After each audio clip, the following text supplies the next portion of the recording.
Ready to open the hood? UseTool for the tutorials. And for car parts, the right idea is the Mr. Auto app. Easy, fast, and with better prices than on the website.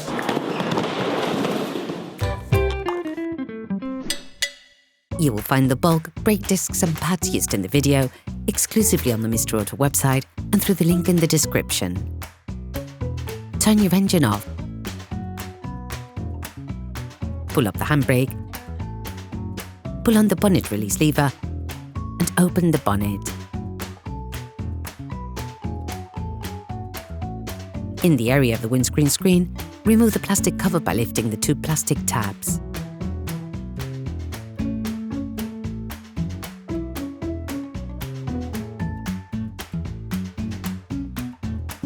Open the brake fluid reservoir.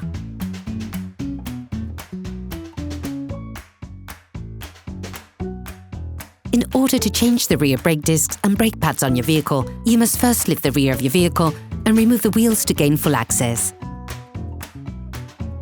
Loosen the stud bolts on the rear wheels, raise the rear of the vehicle, and put it in the two-axle stands. We strongly suggest watching the tutorial, raising your vehicle safely before carrying out this step. You will then be able to take off the wheels. Don't forget to slide them under the vehicle. Before starting, loosen the handbrake, otherwise you will not be able to complete this operation. Using a flathead screwdriver, remove the pad wear sensor. Using the same screwdriver, lift the pad retaining screen, then pull it out.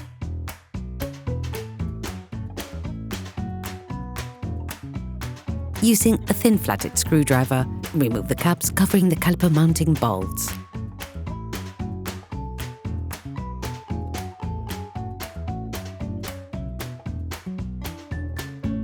Using a socket wrench and a 7mm Allen socket under the two caliper mounting bolts.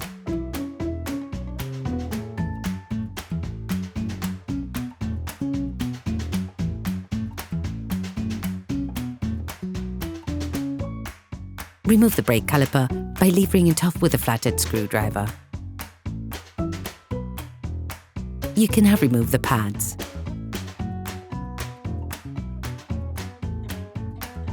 Push in the piston. To do this, you can use a clamp or lever it with a large flathead screwdriver. For this vehicle, a brake pad piston spreader is not needed. You can now install the caliper to avoid damaging the brake hose. To unblock the disc, insert a thin flathead screwdriver that can slip in between the two sides of the disc. Using a socket wrench and a 6mm Allen socket, undo the screw that holds the disc. Withdraw the screwdriver. Using a socket wrench and a 16mm socket, unscrew the two holding screws on the brake caliper mount. Depending on the state of the nuts on the brake caliper mount, it may be necessary to use a hammer to loosen them. To save time, finish the removal by hand.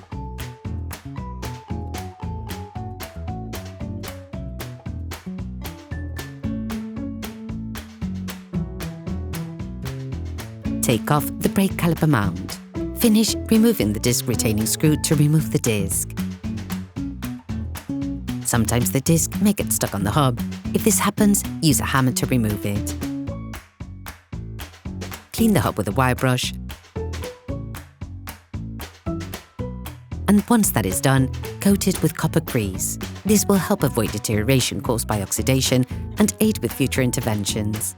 All parts used in this tutorial are supplied by our trusted partners. These partners also help us create as many video tutorials as possible. Check them out in the description below. You will find the bulk parts and products used in the video on the Mr. Auto site and in the link in the description.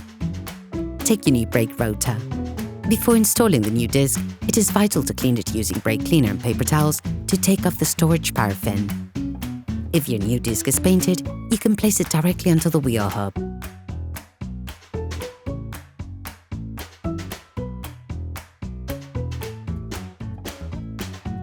Place the new disc onto the hub and rescrew the fastening screw by hand as much as possible.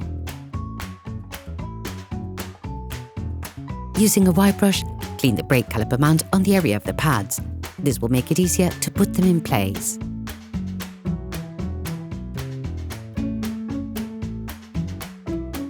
Reassemble the brake caliper mount once again, starting the screwing process by hand.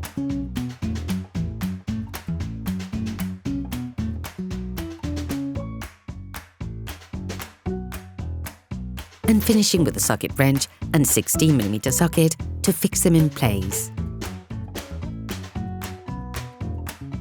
Finish off the tightening with a torque wrench.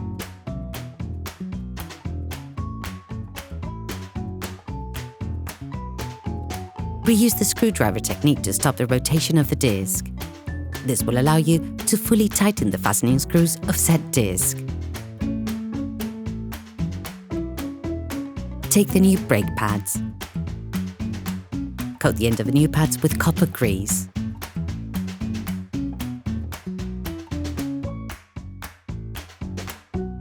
Position the outside pad in its housing.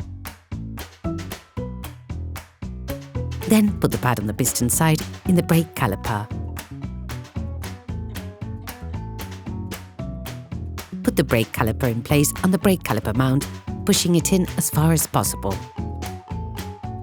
Push in the caliper mounting bolts and begin tightening with a ratchet.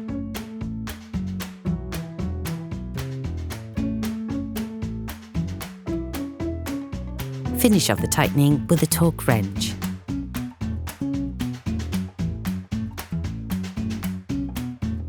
Put the caps back in place.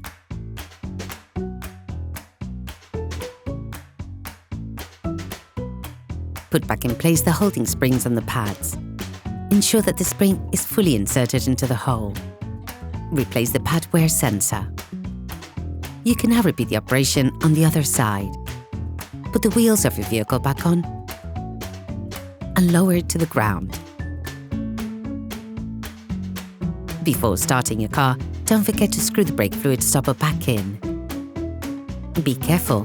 Before using your vehicle again, start your car and pump the brake pedal a few times to bring the brake pads together again. Try to drive smoothly and avoid sudden braking for the first 50 kilometers or so to avoid glazing the new pads. Operation completed. Hi, it's Theo from UseTool. I hope this video has helped you a lot in your car maintenance. We would be super grateful if you could spread the word so that we can produce even more tutorials. Simply give us a like, a comment, and hit that subscribe button. It really helps us boost the channel and help the whole community. Thanks a lot and have a great one.